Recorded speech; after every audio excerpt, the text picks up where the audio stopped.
మోందా తుఫాను ప్రతి ఒక్కరిని వణికిస్తోంది. అధికారుల్లో సైతం మోందా సైక్లోన్ కలవరం సృష్టించింది. ప్రస్తుతం భారత వాతావరణ శాఖ అధికారులు గందరగోళంలో ఉన్నారు. తుఫాన్ను అంచనా వేయడంలో లెక్కలు తప్పుతున్నారు. తీరం దాటిన తర్వాత కూడా అధికారుల లెక్కలు తప్పుతున్నాయి. చెప్పాలంటే విదేశీ వాతావరణ అధ్యయనాల ముందు భారత వాతావరణ శాఖ తేలిపోయింది.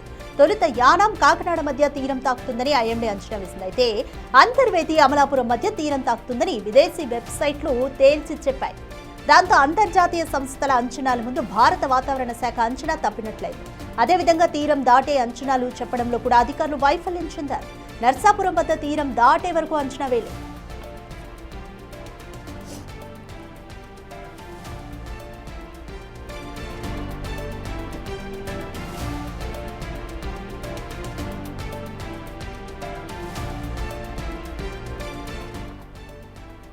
దాదాపుగా 3 రోజులుగా మోందా తుఫాన్ ప్రతి ఒక్కరిని వణికిస్తుంది. అధికారుల్లో సైతం సైక్లోన్ కలవరం సృష్టించింది. అయితే ప్రస్తుతం భారత వాతావరణ శాఖ అధికారులు గందరగోళంలో ఉన్నారు. తుఫాన్ను అంచనా వేయడంలో లెక్కలు తప్పుతున్నారనిపిస్తోంది. తీరం దాటిన తర్వాత కూడా అధికారుల లెక్కలు తప్పుతున్నాయి. చెప్పాలంటే విదేశీ వాతావరణ అధ్యయనాల ముందు భారత వాతావరణ శాఖ తేలిపోయింది. తొలుత యానాం కాకినాడ మధ్య తీరం తాకుతుందని ఐఎండీ అంచనా వేసింది.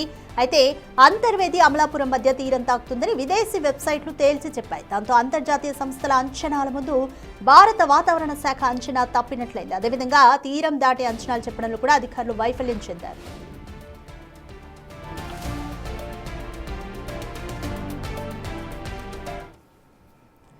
రైట్, మోర్ డీటెయిల్స్ మా అసోసియేట్ ఇన్పుట్ ఎడిటర్ గణేష్ అందిస్తారు. రైట్ గణేష్, భారత వాతావరణ శాఖ అయితే కాకినాడ సమీపంలోనే తీరం దాటుతుంది అని అంచనా వేసింది. బట్ ఇంటర్నేషనల్ వెబ్సైట్స్ మాత్రం అంతర్వేది వద్ద అని కూడా, అంతర్వేది అమరావతి మధ్య అని కూడా చెప్పాయి. సో దీంతో మనం ఏ విధంగా భావించాలి? భారత వాతావరణ శాఖ ఇంకా టెక్నాలజీలో అలా వెనకబడి ఉందా? ఏ విధంగా చూడాలి?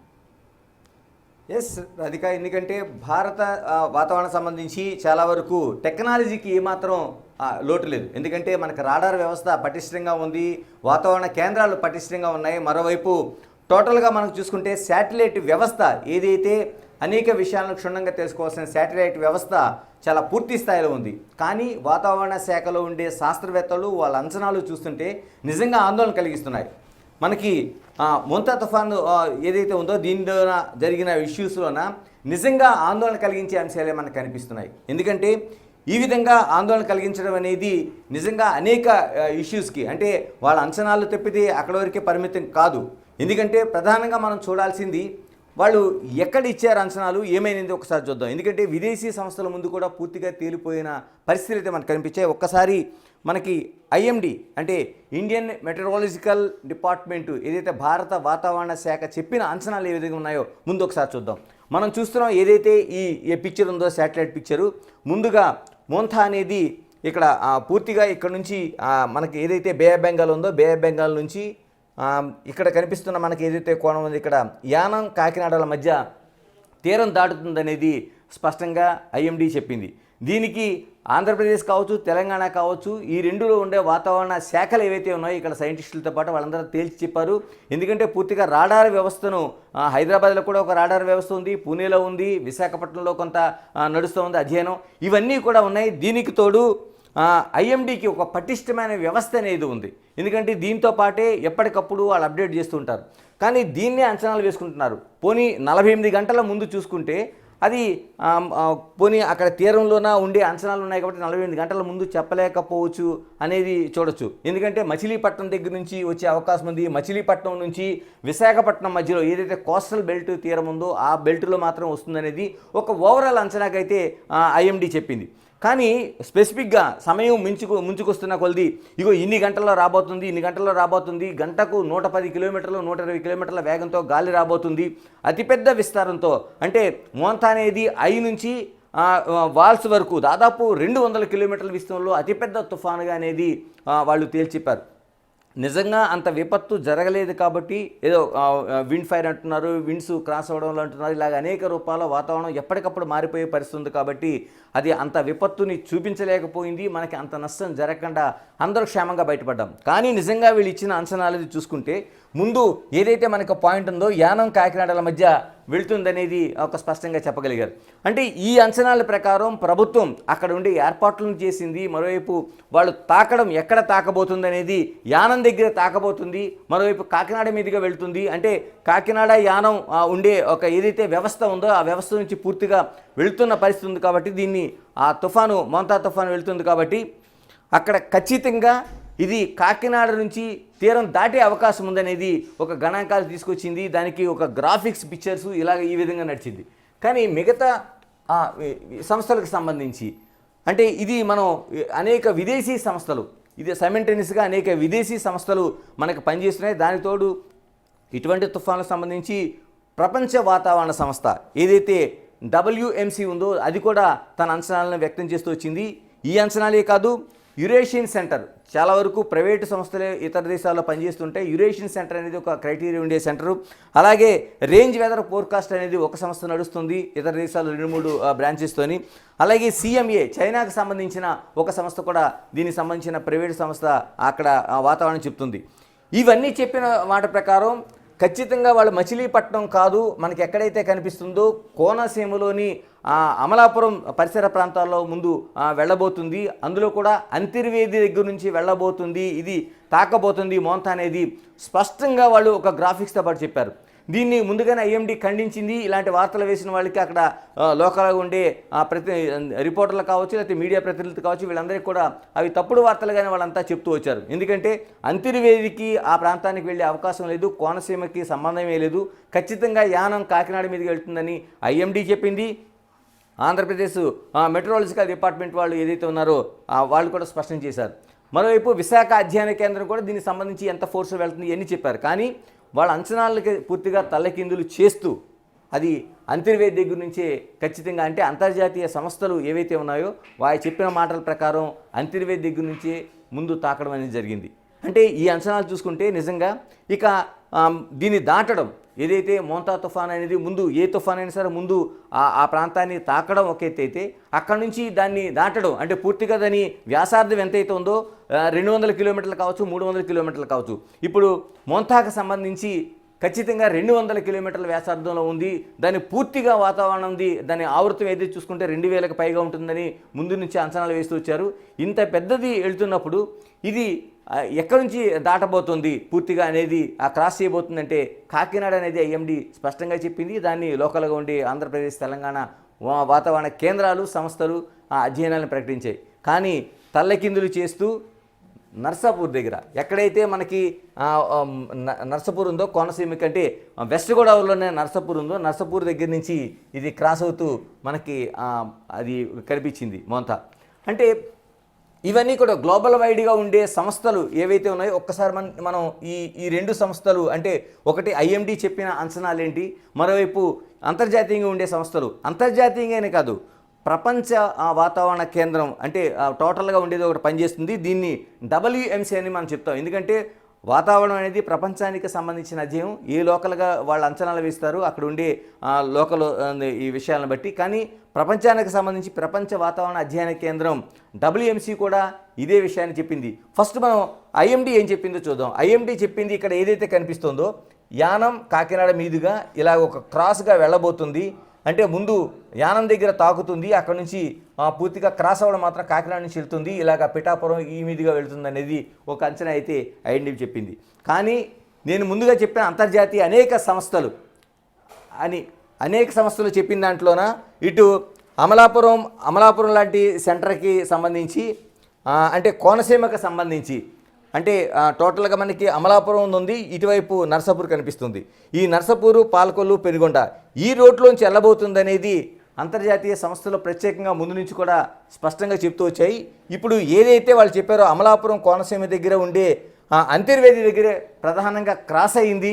అది అక్కడి నుంచి నర్సాపూర్ దగ్గర నుంచి ఏదైతే అమలాపురం దగ్గర అంతర్వేది దగ్గర తాకితే నర్సాపూర్ దగ్గర నుంచి ఖచ్చితంగా అది క్రాస్ అయిన పరిస్థితులు అయితే మనం స్పష్టంగా చూసాం. అంటే తూర్పుగోదావరి జిల్లా అంతర్వేదిలోనే ఇది క్రాస్ అయితే ఒకసారి తాకితే వెస్ట్ గోదావరి జిల్లా నర్సాపూర్ దగ్గర ఇది ఖచ్చితంగా ఒక క్రాస్ అయిన పరిస్థితి ఉంది. అంటే ఇన్ని సంస్థలు చెప్పిన తర్వాత ముందు నుంచి కూడా బిగ్ టీవీ అన్ని సంస్థలను అధ్యయనం చేస్తూ వచ్చింది. ఐఎండీ కావచ్చు, లేకపోతే తెలంగాణ వాతావరణ శాఖ కావచ్చు, ఆంధ్రప్రదేశ్ వాతావరణ శాఖ కావచ్చు, వీటితో పాటు ఇతర సంస్థలు, ప్రపంచ వాతావరణ సంస్థ ఏదైతే ఉందో WMC కూడా ఏం చెప్పింది, యురేషియన్ సెంటర్ ఏం చెప్పింది, తర్వాత రేంజ్ వెదర్ పోర్ట్కాస్ట్ ఏం చెప్పింది, అలాగే CMA ఏం చెప్పింది, ఇలాంటివన్నీ కూడా తీసుకుని బిగ్ టీవీ వాటిని అధ్యయనం చేసిన తర్వాత టోటల్గా మెజారిటీలో ఏ సంస్థలు అయితే ప్రకటించే దాన్ని బిగ్ టీవీ ముందుగా బ్రేక్ చేయగలిగింది. ఎక్కడైతే కోనసీమ దగ్గర అంతర్వేది గురించి దాటపోతుందనేది ఫస్ట్ బ్రేక్ చేయగలిగాం మనం. మరోవైపు ఎక్కడైతే అంతర్వేది ఉందో అక్కడ గోదావరి పాయ అంటే 2 పాయలుగా విడుతున్నది, ఒకటి యానం, మరోవైపు అంతర్వేది. కాబట్టి అంతర్వేది దగ్గర నుంచి అది తాకుతుందనేది మనం స్పష్టంగా ముందు నుంచి కూడా బ్రేకింగ్ న్యూస్ నడిపాము. ఆ విధంగానే మనం తీసుకెళ్ళాం. అయితే మరోవైపు ఏదైతే ఈ సెంటర్స్ ఉన్నాయో, అంటే ఇక్కడ మనకి నర్సాపూర్ దగ్గర నుంచి క్రాస్ అయింది పూర్తిగా. నర్సాపూర్ దగ్గర నుంచి క్రాస్ అవుతున్న విషయాన్ని కూడా IMD చెప్పలేకపోయింది. ఎందుకంటే టోటల్గా మనం అనుకున్న విషయాల్లోన యానం దగ్గర నుంచి తాకితే కాకినాడలోన క్రాస్ అవుతుంది అనేది IMD చెప్పింది. కానీ ఇప్పుడు జరిగింది వెస్ట్ గోదావరి జిల్లా నర్సాపూర్లో క్రాస్ అయినట్టుగా చెప్తుంది.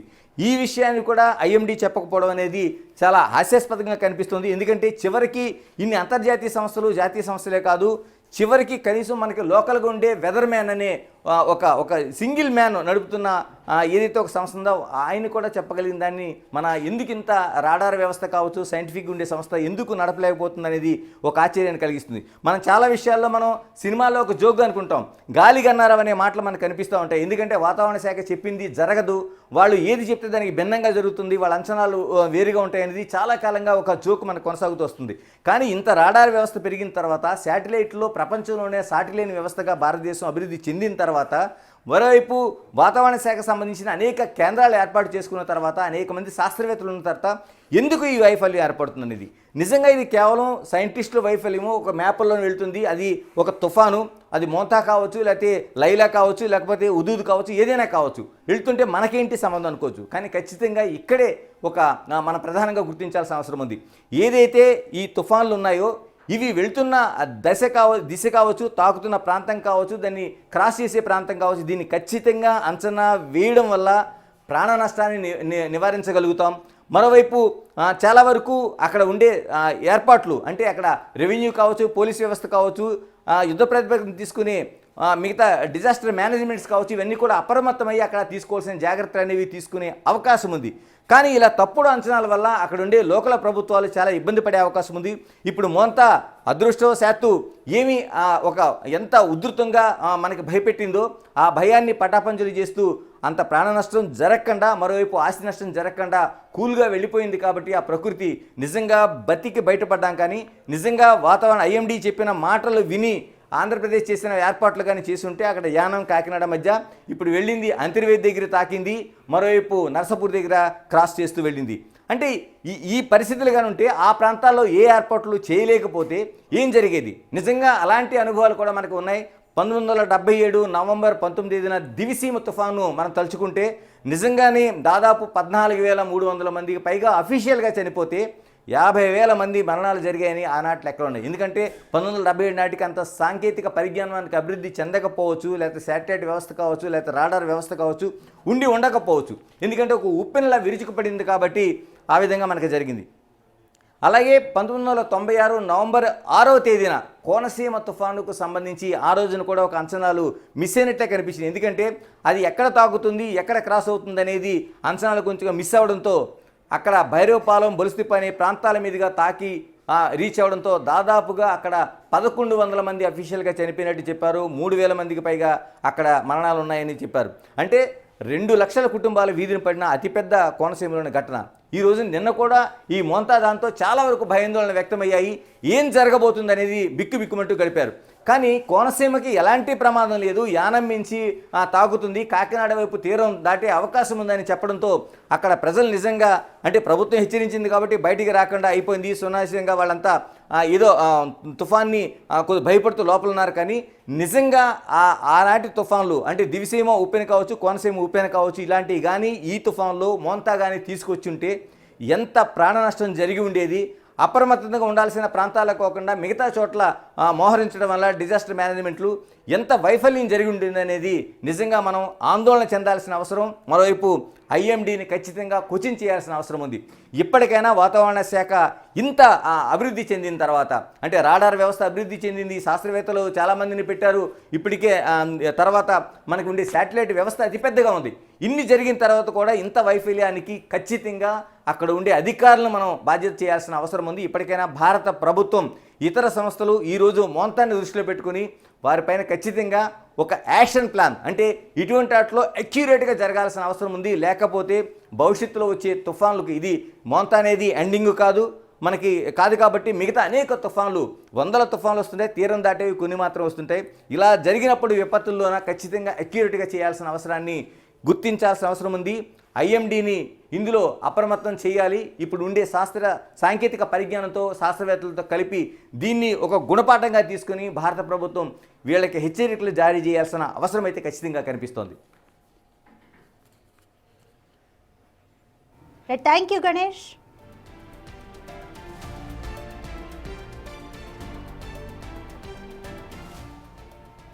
రైట్, దాదాపు 3 రోజులుగా మోందా తుఫాను ప్రతి ఒక్కరిని వణికించింది. అధికారులు సైతం మోందా సైక్లోన్ కలవరం సృష్టించింది. అయితే ప్రస్తుతం ఒక చర్చ బయటకు వస్తుంది. ప్రస్తుతం భారత వాతావరణ శాఖ అధికారులు గందరగోళంలో ఉన్నారు. తుఫాను అంచనా వేయడంలో అంతర్జాతీయ సంస్థలతో పోలిస్తే మన ఐఎండీ లెక్కలు తప్పుతుందా అన్న ప్రశ్నలు వినిపిస్తున్నాయి. తీరం దాటిన తర్వాత కూడా అధికారుల లెక్కలు తప్పుతున్నాయి. అయితే దీన్ని ఖచ్చితంగా భారతీయ ప్రభుత్వం ఐఎండీని క్వశ్చన్ చేయాల్సిన అవసరం ఉందన్న అభిప్రాయం వెలువడుతోంది.